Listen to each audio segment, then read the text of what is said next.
Hey, welcome to Security and GRC Redecoded. I'm your host, Raj Krishnamurthy. Very rarely do I say that we have this multifaceted guest. Today we have one of those guests with Tony Martin-Vegue. Tony has been a risk practitioner for a long time. He's a professional speaker. He goes on professional circuits, talks about cybersecurity risks. He has run cybersecurity risk management, even cybercrime. Tony, if I'm saying this right, for companies like Gap, Netflix, and he's also co-chairs of many of these risk forums. He's with the FAIR and he's also with SIR. So, Tony, welcome to the show. It is fantastic having you on the show. Thank you for having me, Raj. It's a pleasure to be here. Tony, maybe I want you to what brought you to risk management? That is such a great question, and I think my origin story goes so far back.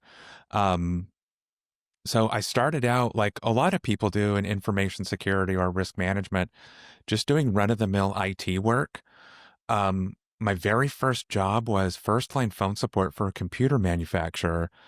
And I'm going to date myself a little bit here. It was Windows 95. So for the listeners that aren't familiar with how troublesome Windows 95 was when it first came out, it was pretty terrible. So I think that being the first line phone support for that product really gave me my thick skin, which comes in handy with risk management. So fast forward many years later, I wanted a career change, but I still wanted to hold on to all the skills and all the learnings that I had from networking and computer support and learning about system administration. So I chose information security. And then a really great mentor of mine told me to break into information security, you really need to choose a niche. Are you going to be red teamer, or are you going to be blue team, or incident response, or risk management, or cryptography? What are you going to choose? I've always been really fascinated with economics. I have an economics degree. And once I heard about risk management, I thought, okay, this is it. This is my calling, because I can use so many different aspects of my brain outside of technology and outside of security, finance, and just so much, and apply it to this one field and really help organizations and companies execute their value proposition. And that's what attracted me to it. And I've loved it ever since. That's a killer combination, right? To come from economics into cybersecurity. And I think, no wonder, I think it's a perfect intersection of a lot of what the seminal work that you're doing around risk, I would assume. Tony, I forgot to mention this in the preface that you're also an author and you have a book coming soon. Tell us about the book. Yes. So the book is called From Heat Maps to Histograms, A Practical Guide to Cyber Risk Quantification. And it comes out in early 2026. I don't have a release date yet, but it will come out early next year. And I'm really excited about writing this. I'm excited to share this with just the general risk management community. And I'll just give you a quick TLDR. It's basically about cyber risk quantification, but written from the point of view of a risk analyst. I'm a risk analyst. I'm not a mathematician. I'm not a statistician. Some of this stuff really comes hard to me, to be honest with you. And I wanted to write the book that I wish I had 15 years ago when I was trying to get started and really trying to understand risk quantification. And I didn't understand basics like Monte Carlo simulations. It just seemed so mystical to me. And for other people, it just seemed like a natural to them. So that's who my book is for. It's for the beginners, the people who think Monte Carlo, they hear Monte Carlo and think, oh, that just sounds way too hard. I can't do that. But you can do it. I know. Bayesian statistics is another term. Yeah, totally. And I think you did a great job in one of your recent posts. I saw that you called out on Monte Carlo analysis as well, making it simple, digestible to your readers, right? So that was super cool. The cyber risk quantification, it's a sort of a domain in its own. What is one hot take or a controversial opinion, if I can ask you, that you may have on this space, on cyber risk quantification? Oh, this is a hot take. It's controversial, but I hope that your listeners will connect with it. It's not as hard as it sounds. You don't need to boil the ocean. You don't need to collect all the data. You don't need it to be perfect or absolutely precise. You just need it to be directionally correct, heading in the right direction. And a lot of us can use the data that we have today. And I've always said that if I spend an hour with you, I can get your first quantitative risk assessment done today in one hour. And then tomorrow you can do the next one and the next one and the next one. Just use what you have. And the reason why I think that's controversial is I think CRQ kind of has this reputation of just it being out of reach, or you need to have a huge team or a lot of money, expensive tools, and you don't. You can do it in Excel. You can do it with publicly accessible reports, just stuff that's available right now, just with internet searches, Google searches. And you can get that started for yourself right away. I want to break this down for our listeners, Tony. Let's break this down. To a CISO, I'm going to give you a few profiles and I want you to react to it, right? Okay. If you are the Chief Information Security Officer, what questions does CRQ answer for me? Okay. If I could compare it to qualitative risk, and then I'll tell you what CRQ gives you additionally. So qualitative risk, what I mean by that is traditional heat maps, risk matrices, red, yellow, green, high, medium, low. That's qualitative risk. That is effective for risk prioritization and ranking. It helps you rank your risks. I have 10 risks. Which one should I do first? Let's do the ones colored red. And it does help you with that. So I have to give credit where credit is due. Where risk quantification adds on to that, what additional things you're going to be able to give that persona that you mentioned. Risk quantification can also do risk ranking and prioritization, but now we can do additional add-ons. We can do cost-benefit analysis. So I need to mitigate data breach. I need to turn that red into a yellow. With qualitative risk, that's all you're doing. Okay, we just need to mitigate it. With quantitative risk, with numbers, I can tell you that there's two different projects we're considering, Project A and Project B. Which one gives us the best bang for our buck? Which one reduces the most loss exposure? Oh, clearly it's Project A. We're going to reduce $50 million. Project B only reduces by $10 million. And then also, if you know how much each project costs, I can give you return on investment ratios. So this one is such a good deal and this one's not. If you have a negative return on investment ratio, and what I mean by that is, if we're going to reduce risk by $5 million, but the project costs us $7 million, we don't want to do that. That's not a good return on investment. Let's go rethink the project or go think of something else entirely. You don't get that with qualitative risk, with red, yellow, green. So my whole point with this is it enables such richer and deeper conversations. And there's so much more you can do besides return on investment conversations or comparing A versus B projects. There's so much more you can do. Cyber insurance conversations. There's just so much around it, but just that's probably the number one thing that people ask me for. Got it. And I think with the comment that you made that you don't have to wait to boil the ocean, right? You can start with where you are. So I'm assuming that is very true, especially in the quantitative world, where you start with a number and your understandings gets better and your number gets more and more accurate, right? Yes.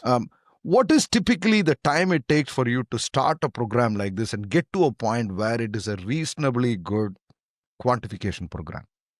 So as I mentioned just a couple minutes ago, I think, all of us can get started with a quantitative risk assessment today. You can do your first one in an hour. And let me explain that a little bit more. It's both fortunate and unfortunate, I think, for our community, for just the way things are today. We have a lot of data breach information. Data breaches have happened at such a frequency. It's really disturbing, actually. But a lot of the consequences, the impact and the frequency, how often data breaches happen and how much they hurt when they do, that is very knowable. That's all out in the public. They're in 10K reports with the SEC filings. We have a lot of insurance data. We know what claims look like. We know how much they cost. So if you work in a particular sector like manufacturing um, or something like transportation or utilities, you can look up what data breaches look like in the utility sector or the agriculture sector, for example. And you can get that information and do your first quantitative risk assessment today with that information. And that's really easy. That's low-hanging fruit. And then to build on your next one, I would recommend your second risk assessment being go out in your company, your organization, and find someone that has a really big problem. Something that can't really be solved with traditional risk management methods, red, yellow, green. I was able to find those people at Netflix, and there were a few people with just these really burning questions, like, I really want to onboard this vendor, but I can't get budget for it. I really want to get additional headcount, but I can't get budget for it. So I did a risk assessment. So here's your current baseline risk, what it looks like today, and here's hypothetical risk with risk reduction if you bring this new vendor on. And they were able to compare and contrast the two and show a very positive ROI. And then something amazing happened. They were able to get their budget and headcount. So just building on from that, I think that that's about 6 months. You could do your first risk assessment today in 1 hour, about 6 months to get all those big problem ones done. And then at the 6-month point, I would say now you tackle your risk register. Now you start converting your risk register from red, yellow, green over to quantitative. So I would give it about a 1-year runway. Got it. And I think what I learned something very interesting through this conversation is that, Tony, it all starts with the questions. That's what you're saying. We need to understand the framing of the question seems to be half the problem here, right? Is that correct? Exactly. Yes. Now, one of the challenges as an engineer that I've always struggled with in cybersecurity is that unlike financial systems where you have a baseline, right? There is a generally accounting principles. There are chart of accounts, and there is a way that you record these transactions, and you're layering your metrics and quantification on top of it. How do we do that for cybersecurity? I think that we're missing that measurement piece. We're missing, there's a whole discipline called metrology, and it's just about measurements. And I think that that's what we're missing. We need to get better metrics and better measurements around the things that we care about. And maybe you're at a company, you never move to quantitative risk, but if you can take some of those principles and implement them and get better at counting things, get better at metrics, KRIs and KPIs, I think that we can just make much better decisions and answer some of those questions in a much more intelligent way. Got it. I came across a blog. You're a terrific blogger, Tony, and I think Thank some you. of your blogs are awesome. And I strongly recommend our listeners to go take a look at your blogs as well. We'll maybe put a link. You wrote a blog, I think this is a couple of years ago, correct me if I'm wrong, on how to write good risk scenarios and statements. I thought it was so fundamental and foundational that I want to spend some time on that. Maybe unpack that a little bit. How do we write good risk scenarios and statements? Yeah, first I'll start with why we need that. So if you don't have a really well-defined scope of the risk that you're talking about, it can just lead to misunderstandings and risk assessment efforts that go awry, that waste a lot of time, and you're not really answering questions for the people that are asking you these things. I'll give you a really quick example, a story from my past. So I used to work at Gap Inc., the clothing manufacturer that owns Gap and Banana Republic and Athleta and a couple other brands. And at the time, they were rolling out handheld product scanners, just like an iPhone. So they're kind of ubiquitous now in most stores, but back then they were a little bit new. So you would take your scanner that you had and you can scan products. It had a credit card swiper on it and you could check people out immediately. If someone says, hey, do you have this sweater in a large? You could look it up. Oh yeah, we do have it in large. It's in the back. Or maybe my Walnut Creek store has it. Let me order it for you right now. So it was connected to our central databases. And I was looking at a risk register in a risk workshop meeting with a lot of different folks. And we had a risk register item that said lost or stolen handheld store devices. And the risk was red, the risk was high, and the likelihood was medium. And we started going around the room, and I realized there's a huge disconnect about what we mean by the risk of lost or stolen handheld store devices. The CISO immediately thought that this is data breach risk. If somebody steals this device, they can get customer PII, they can get credit card information, they can get all of that. The store managers, they weren't thinking data breach. They were thinking, one of my store associates doesn't have their device. This is an availability issue. This is almost a store outage. If enough of them get stolen, that's hitting my bottom line. That's not enabling us to give good customer service to the customers. So there was just so much of a disconnect there. The privacy person saw privacy issues with this. And the person that was in charge of IT, the person that was in charge of provisioning these, they just saw this. That's $1,000 loss. That's a low risk because I have to go replace it now. I have to go buy a new iPhone with a new credit card swiper. So there was just so many different people that saw this risk in a completely different way. And so the symptom is misunderstanding in that room that I was in, misalignment on the risk, and the cause is not a good, well-formed risk scenario. So to have a really good, well-formed risk scenario, you want to clearly define the asset. What is it of value that we care about? Next, you want to define the threat actor that can act against it. In this case, it was a thief, or it could be a untrained store associate, or maybe just someone just did something accidentally because maybe you leave it on the counter and walk away and then now it's lost. And then you also want to start describing the effects. What are the bad things that can happen to your organization if the first two things happen? If a thief gets a hold of the in-store device, what are all the bad things? And that's when you start breaking out separate scenarios. So what ended up happening is we took that one scenario and broke it out into three. So one of the effects is you're actually losing the asset. So now we need to replace it. There's replacement costs.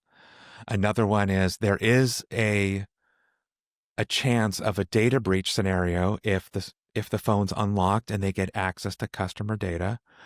And, and so on and so forth. So it ended up being three scenarios there.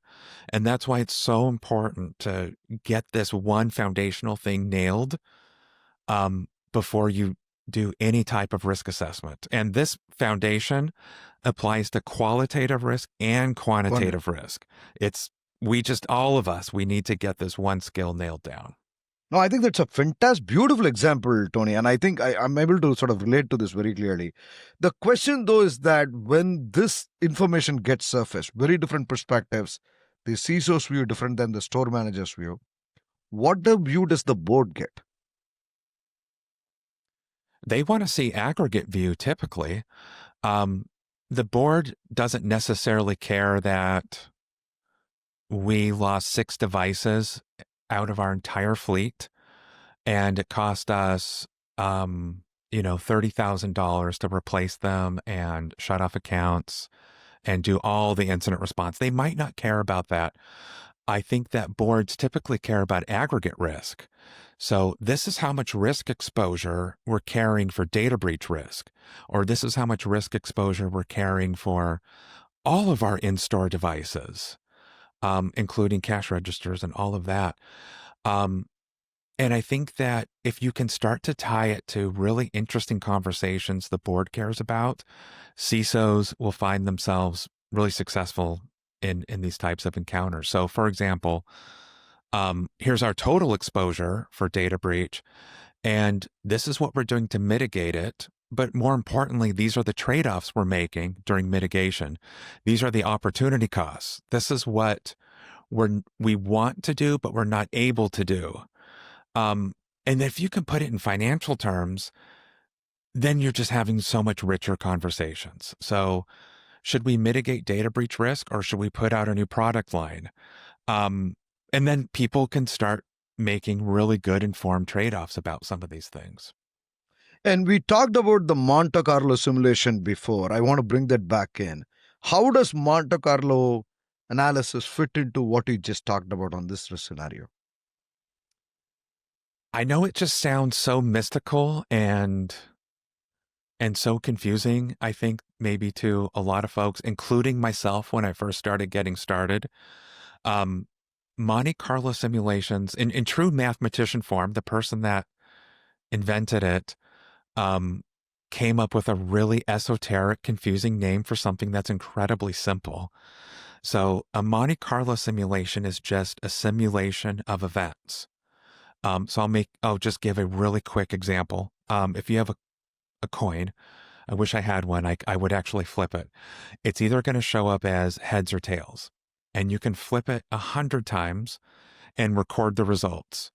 Now let's simulate that.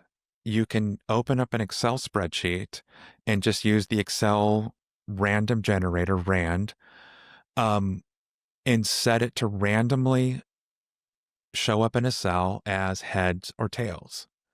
And then drag your cell all the way down to 1,000.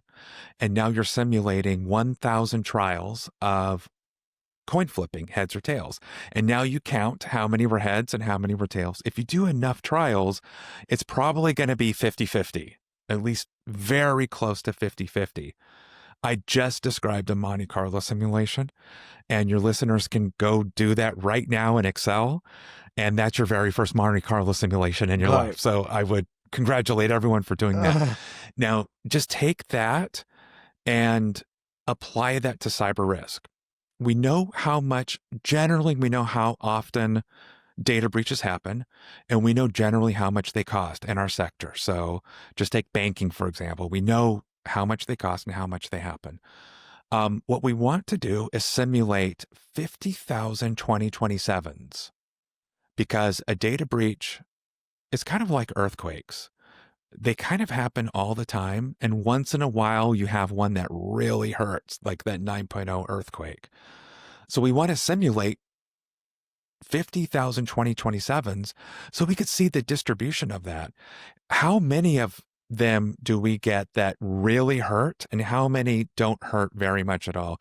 How many were just security incidents but didn't really graduate to a reportable data breach because maybe the attacker didn't get PII, or maybe they hit the wrong database, or maybe they caught it in time. So you get to see the shape of some of these things. So, for example, we'll find out that maybe 40,000 of 2027s didn't hurt at all, and there was a good portion we didn't get a data breach at all, but maybe there's 5% that it really hurt. And that's going to give decision makers the ability to figure out, okay, where should we apply our mitigations? Should we mitigate some of these low-hanging fruit problems that cause system incidents or data breaches while keeping an eye on that 5%? Maybe we need to do cyber insurance on that 5%.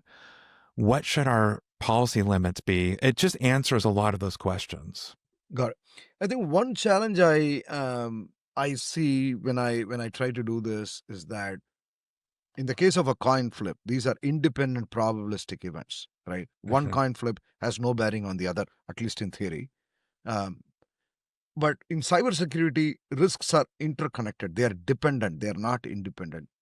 So how does that factor into your modeling, Tony? Yeah, it can get complicated. You can start out by modeling independent events, but you're completely right that a lot of these are interconnected, and There really is a butterfly effect with a lot of these things. So I think that you can do really simple Monte Carlo simulations with cyber risk quantification today. You can do a lot of that. To do some of the more complicated interdependent stuff, I've always looked to software. So I think that Excel does a really good job of getting yourself started, getting some of these initial questions answered. And I've always looked to more complicated software. My brain doesn't really scale to those really complicated ones. So I look to software for that. But there's a lot of really good vendors out there, a lot of really good companies that have tackled some of these hard problems. And they keep track of some of these interdependent, interconnected risks and just help you see the entire picture of the risk landscape. Got it.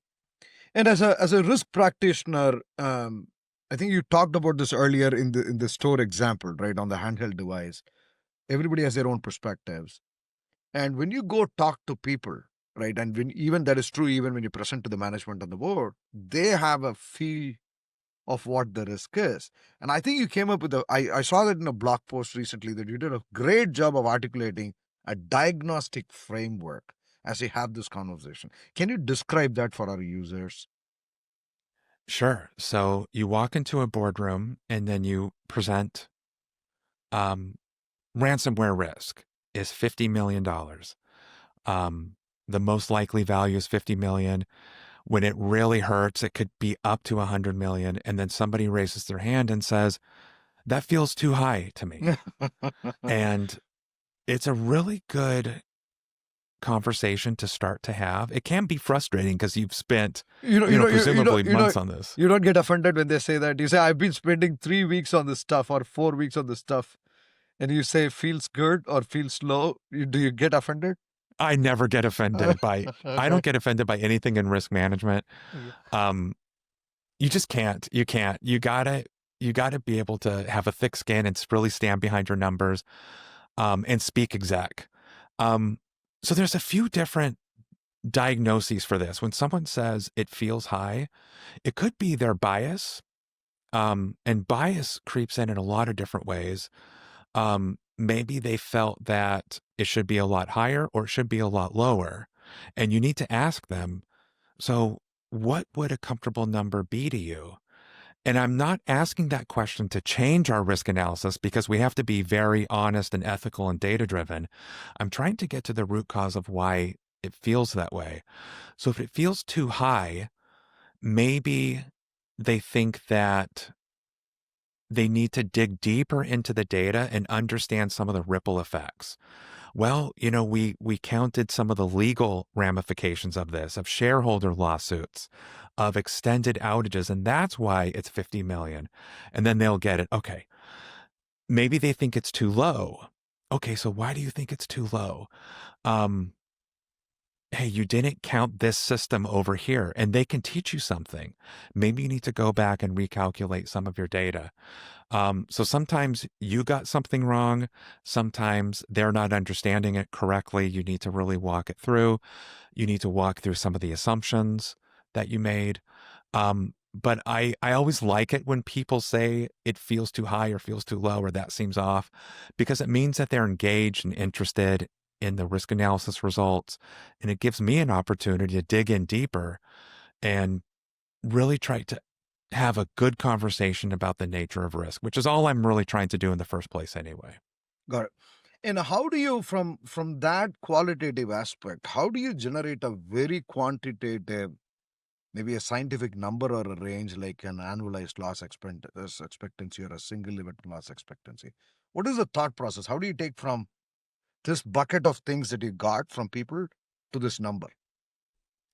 That's a great question. So we start with the risk scenario, which is the asset that we care about, the threat actor that can act against that asset, and then the effect. What does the consequence look like when this happens? Now we have a risk statement, a good risk scenario of what we're trying to measure. Now you go out and start to measure things. So, of course, risk, whether you're qualitative or quantitative, it doesn't matter. It's the same basic equation. Risk is made up of two things: how often the bad thing happens, and then when it does, how much it hurts. It's those two things. It's likelihood and impact. Let's go out and measure likelihood. How often does it happen? You can talk to your incident response teams. Hey, have you seen ransomware here in the last 5 years? You can take a look at your competitors. You can take a look at other companies in your similar technology stack or revenue or geographic location or employee size. If they've had a bad enough ransomware event, it's going to show up in the news. So you can take a look at those and you start to build your frequency. So based on all the information that I've gathered, both internally and externally, we estimate that ransomware happens between, 1 to 3 times every 10 years, something like that. And now you start to look at the magnitude side. So how bad does it hurt when it actually does happen? And then it's just measurements. You just break down a really big problem into measurable bite-sized pieces. It's like Lego blocks. So incident response team, how many hours do you think you would spend on a ransomware event? Forensics team, how about you? Would you ever hire an external forensics team? Oh, you would? How much would that cost? Oh, the typical engagement is, $30,000. Hey, legal team, do you think we could get sued for this? What does a typical lawsuit look like? And then you just work your way through it. It's just these Lego blocks. It's a lot of conversations. And then once you're done, you just basically calculate it and throw that into your risk model. And now you have an annualized number. Now you have a number of what ransomware could look like at your company. Looks like a lot of investigation, right? You're more an investigator and a sort of a detective role in I uncovering all always this. tell people you're a detective, you're a risk Okay. detective. Okay, risk detective, that's a good one. Netflix released in open source the Risk Quant project, which essentially tries to provide you some framework for the loss expectancy determination. Are there other projects in open source, Tony, that people can build their own models, bring their own models towards risk quantification for cybersecurity? Yes. So starting at the easiest end, the most accessible, there's some spreadsheets out there that you can just Google FAIR spreadsheet. So FAIR is a framework for cyber risk quantification. There's a lot of frameworks that you can use. FAIR is just one of them. So you can download FAIR spreadsheets. You can also download other risk quantification spreadsheets. There's an author of a series of books around just risk management in general. His name is Doug Hubbard. So if you Google him, you can find his spreadsheets, and those are great. And then moving on from that, there's packages in R, there's packages in Python. There's also some web-based applications that are really good that you can start out with risk quantification.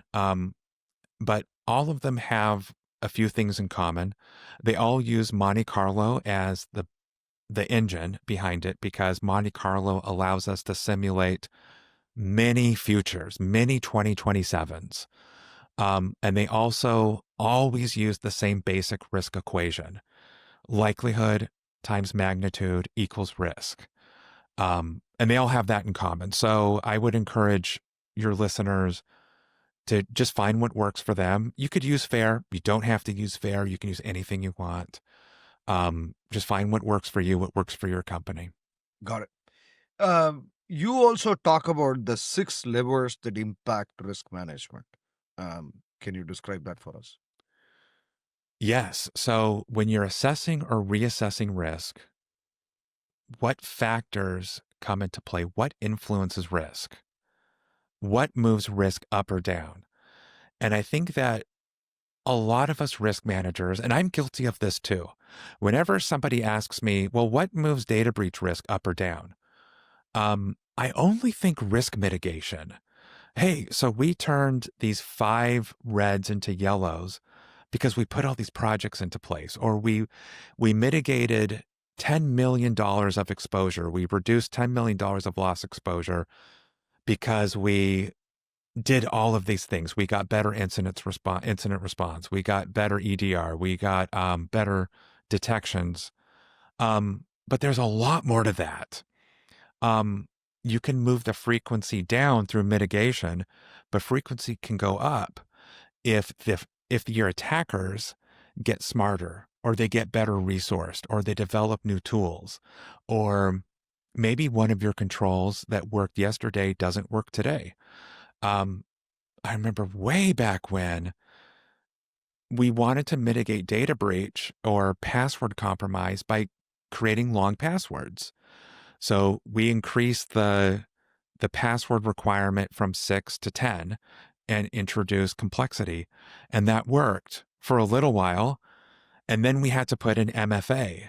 And MFA worked for a little while until there's MFA bypass. So that's a really good example of the attacker arms race, where controls that worked yesterday don't necessarily work today. On the magnitude side, how much does something cost us when it happens? We can try to drive that cost down by putting in retainers, or getting more efficient at incident response, or doing a lot of things. But there's also things that drive costs up. An obvious one is inflation. I went through and updated all of my risk models when we had really bad inflation a couple years ago. Why is that?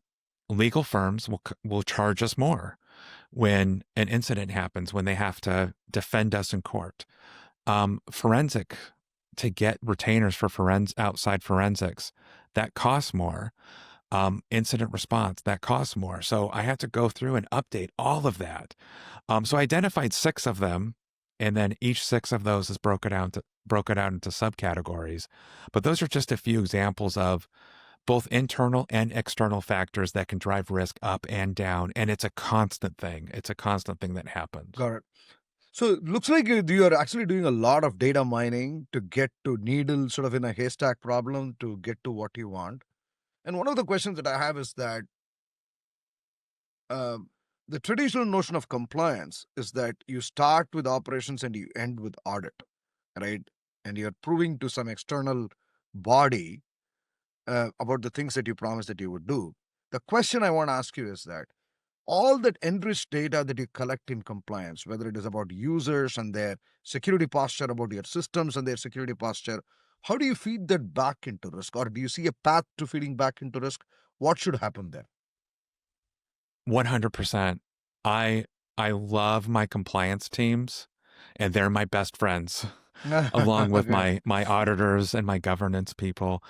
They are such key partners, because if you just go back to that basic risk equation, how often something happens and how much it hurts when it does, who knows all the things that are happening around security controls, or around the crown jewels, the assets that we care about, the things that we're trying to protect?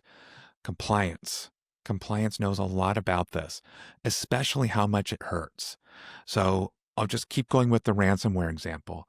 I can get my compliance team in a room. Ransomware event has happened. Just put yourself in those shoes. Let's just pretend that it happened. What are all of the compliance events, all the downstream things that can start costing us money? Well, if a ransomware event happened, that meant we're probably out of compliance with these 3 things. And here's the regulators that are going to be upset with us. And then you just start pulling threads. Okay, so which regulators? FTC and SEC, and maybe some banking regulators. And now you have more information. You can take that and bring it to your legal folks and get more information around that. Then I go back to the compliance team. So tell me about the controls that are working and maybe not working so well.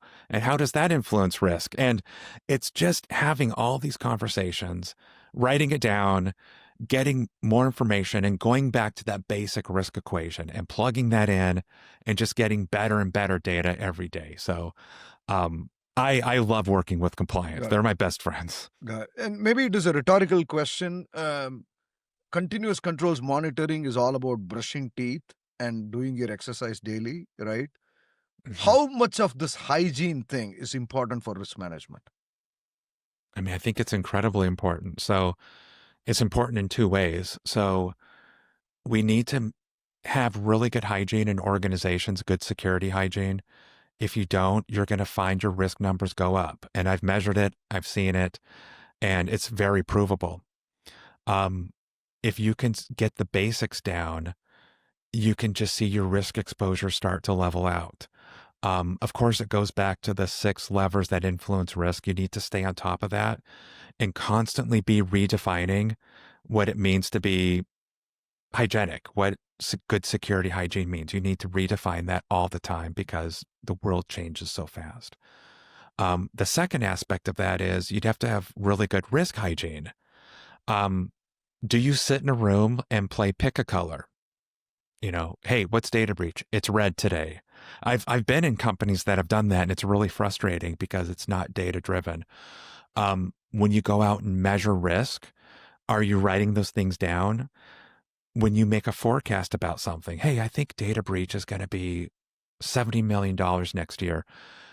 After 2027 has happened, do you go back and check your forecast and see if it was accurate or not? And if it wasn't, do you try to figure out why? So that's risk management hygiene. So there's security hygiene, and then there's hygiene for yourself. Really need to be disciplined about it. No, that's beautiful. But Tony, why do then many companies don't do this? There seems to be a big chasm between walk and the talk. Why? So here's another controversial take that I have. I think that we're disincentivized to do it. We're disincentivized to do it well and correctly. I think that there's enormous pressure on security teams and risk management teams to move very quickly. And to do that, we take shortcuts. Those shortcuts are, what's the bare minimum risk management program we can put in place to pass an audit? And you have the auditing firms come in and they audit you on the same program that they built, that they sold us. And the bare minimum is going to be red, yellow, green, sitting in a room, playing pick a color every quarter. And I find that just really inefficient. It creates a system where we're incentivized to do the bare minimum that doesn't really work. We're incentivized to take our risk management activities and tie it to an audit instead of tying it to a business decision or a business objective. We do risk management after an event has happened. And that's what risk registers are typically in companies. They're a list of things that have already happened.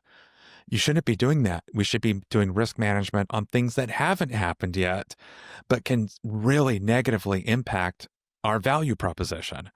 And that's what the risk register should be instead of things that have happened. So, but doing it the other way passes an audit. It really does. So, in some ways, it's really depressing. If I think about it, I get bummed out because we could just be doing so much more to become business enablers, but we're stuck. I feel like we're stuck, and I want us to get unstuck. Got it. If I'm the CISO listening to this podcast right now, Tony, what are the 2 or the 3 things that I can do to change that behavior?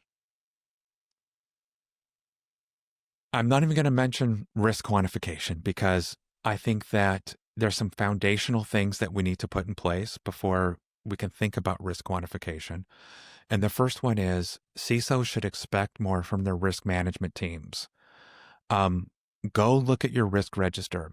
And if it's a list of findings, a list of gaps, a list of control deficiencies, and a list of incidents, you're recording things that have already happened.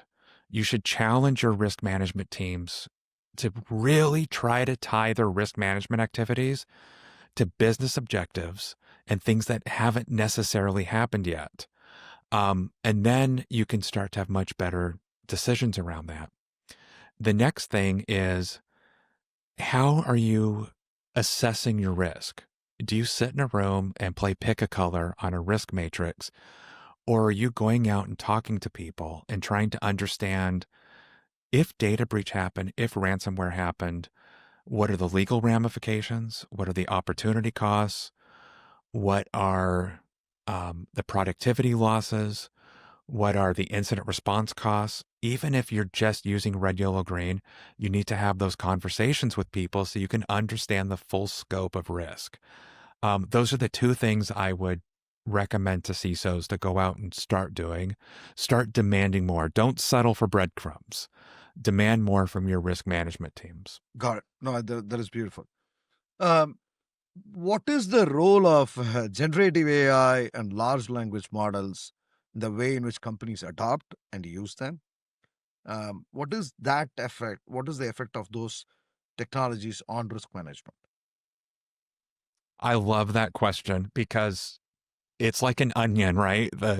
You can start to peel it and there's so many layers and the layers make you cry.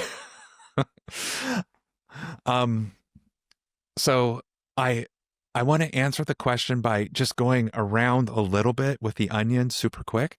So I see a few different risks of AI. And the first risk is using it. There's privacy issues. We're increasing the chances of unintended data disclosure, of accidentally plagiarizing or really bad results from AI. And that's a huge risk. It really is. Another risk is not using AI. AI is such a huge unlock for productivity. For the risk analyst, we can do so much more today than we were able to do just a couple years ago with generative AI. And it's amazing. I use Gen AI every day, but you have to use it safely and smartly. Um, so there's a risk of not using it. I think that as security teams, if we're not at least having these conversations, we're going to be left behind by our competitors very, very soon, especially for risk managers. So that's the second risk. And then the third risk is using it, integrating it into our workflows, and then it goes away. And it could be something really small like an outage. AI has an outage for 8 hours, and now all of a sudden we found out that we're over reliant on it. We don't know how to do this stuff with traditional methods, and we're stuck. Or it could be something really big where AI is regulated out of existence. And I don't want to sound too paranoid, but what if it's like a Terminator Skynet like scenario where we, as humanity, we get really scared of it and we decide to pull the plug? And now it feels like we're going back to Stone Age technology. So I don't want to get paranoid, but we have to have these conversations about these things as we start to rely on it. Um, so going back to the second one, the risk of not using it, I just want to dig in really quick of how I use it. You can use it for scenario building. I was talking earlier about the asset, the threat, and the effect. I have a really short prompt that can do that. You can point it at really anything, a JIRA ticket or the Verizon Data Breach Investigations Report, which is a really good report put out by Verizon. You can point it at that. You can point it at an internal audit finding or an SEC filing, and it can give you a list of risk scenarios. So I really encourage your listeners to explore that. And if anyone wants the prompt, just find me on LinkedIn. I'll give it to you. It's also really good at research, finding the frequency and the magnitude of these things that are of events that are happening. You have to double check everything because AI hallucinates and it can lead you down a wrong path. So double check, but it can shave hours, days, weeks off of your research efforts. I think CRQ is more accessible now than ever because of these things. How do you say that?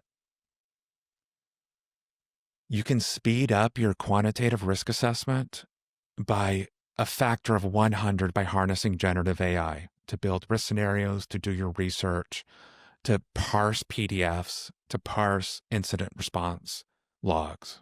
Beautiful. This investigation that you're doing with people, you can do it much more effectively, even offline, is what you're saying. It's amazing. Amazing. Especially within cybersecurity, Tony.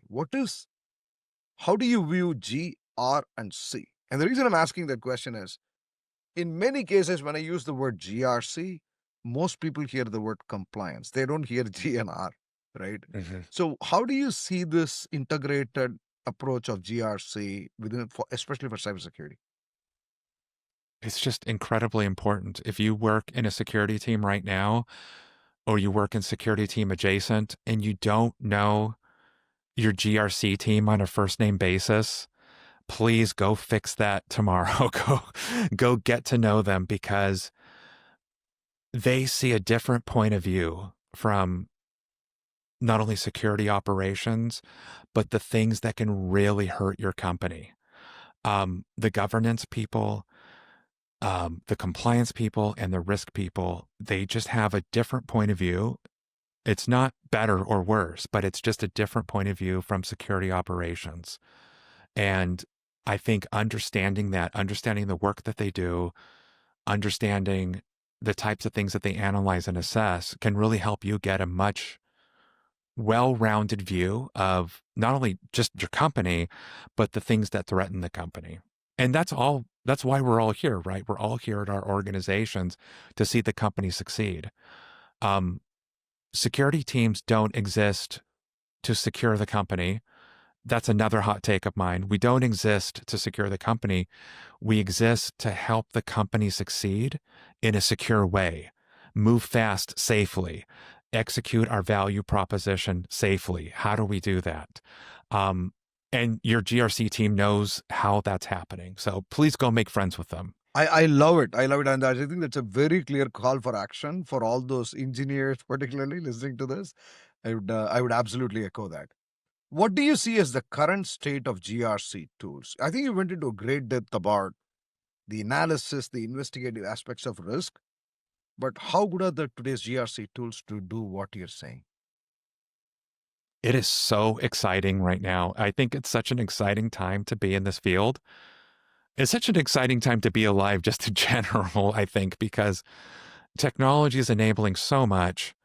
Um, if you go back 15 years ago, there were only a handful of GRC tools out there, and they didn't do it very well. I'm not going to name any, but there were a couple that just caused me so much heartburn because if you wanted to do anything in GRC, you had to use these tools. You had to use one of these vendors, and it was so hard. And now they are great. They with just the interface is so clean and clear, and the APIs, you can suck in so much data from so many different sources and get instant analysis, instant feedback, instant insight. And generative AI, the companies that are integrating Gen AI into some of these GRC products are really pulling ahead, especially on the compliance space. I've seen this, and on the risk management side, the CRQ space. We could do something in minutes, which used to take us, I'm not joking, months to do. Got it. No, I think it's super exciting. Yeah. Um, we are approaching the end of the segment, Tony, and I want to ask you two questions. One, for the person who's graduating from college, or maybe even in college, who wants to focus on cyber risk or cyber risk quantification, cybersecurity risk quantification, what would your advice be? What should they focus? Where is the puck moving? What should they focus on today so that they become valuable in the next 2 years? So if you're graduating now, the number one thing I want to tell you is continue your learning journey. Be a curious and constant learner. I'm still a learner. I learn something every single day, and I read every day, constantly, constantly trying to keep my skills fresh. And I think that's going to be really important. I think that a lot of the tools and skills that you are going to need to survive and thrive in 2020s and 2030s in this field, you're going to find inside of security and inside of CRQ, but also outside. You need to be able to take a lot of the lessons learned and a lot of techniques and tools from other fields like actuarial science or behavioral economics or just economics in general. A lot of the problems that we face in cybersecurity are not really unique to cybersecurity. They've been solved in the past in fields like actuarial science and economics and stuff like that. So if you start looking at those fields for how they solve things, you're going to have your mind just opened up to a completely different field and a completely different way of doing things. And you'll be able to apply those lessons here. And you will find yourself being invaluable at any company if you can do that. And are there community groups, open source groups that I can be part of that can help me understand this better and also contribute? There's two great societies, I think, that your listeners can join. And the first one is called CIRA, the Society for Information Risk Analysts. They're a vendor neutral and model neutral risk quantification society. So, as I mentioned earlier in the podcast, FAIR is really popular as a framework, but there's other models that aren't FAIR, and they're great. So, if you join CIRA, you can learn about those. And there's a conference, an annual conference that's coming up in September. It's very reasonably priced. There's virtual and in-person options. So your listeners can check that out. And the other one is the FAIR Institute. And this is a nonprofit, a society that's built up around the FAIR framework, which is a CRQ framework. And it's also awesome. I love it. There's a great community. There's also a conference that's coming up in September. September or October, I can't remember. But if you Google FairCon, you'll get the date. So the conference is called FairCon, and it's also a very vibrant community of CRQ professionals. Got it. And I want to call out that you were a board member of SIRA, and right? Are you still a board member? Former board member, yes. You were, okay. And then you currently are a co-chair at the San Francisco chapter for the FAIR Institute. Yes, we have a local chapter here, and we have local meetings. So if you're in the Bay Area, please contact me, and I'll give you the information for our next chapter meeting. Oh, that's beautiful.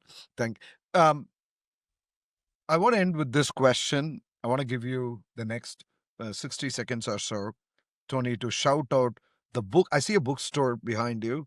Books you read, people that have influenced you, your mentors, whatever you want to talk about, right? Something that you want to shout out for who made Tony who he is today. Oh, great. Thank you for that question. I love that. Okay, so I'm going to be vulnerable here for just a moment here. As I mentioned earlier, this stuff doesn't come easy to me. It really doesn't. And I keep this on my desk. It's called Probability Without Tears. Okay. And can you show the book? Can you show the book one more time, please? Okay. Probability Without Tears by Derek Roundtree. And the reason why this is on my desk is because a lot of times I don't understand this stuff. So if you don't understand it, you don't understand probability or conditional probability or Monte Carlo, you're the same as me. I don't either sometimes. So I'm constantly reading a beginner's book. That's really important to me. So that's the number one thing for your listeners is you can check out that book, or also, don't be shy about picking up beginner's books on some of these concepts. One of the most foundational books that I've read is called The Failure of Risk Management by Doug Hubbard. And that is an amazing book. It opened my eyes up to better risk management techniques and how to go out and measure things in a way that you can feel proud of, that really helps your company. And the last book I'll plug is, I must have read this book so many times, the pages are falling out. It's called Measuring and Managing Information Risk by Jack Jones and Jack Freund. And that's actually a FAIR book. And it really made me who I am today. It's an amazing book, and it taught me so much about CRQ. And all these books are, they're available anywhere books are sold, and they're all very affordable. You can pick them all up used now.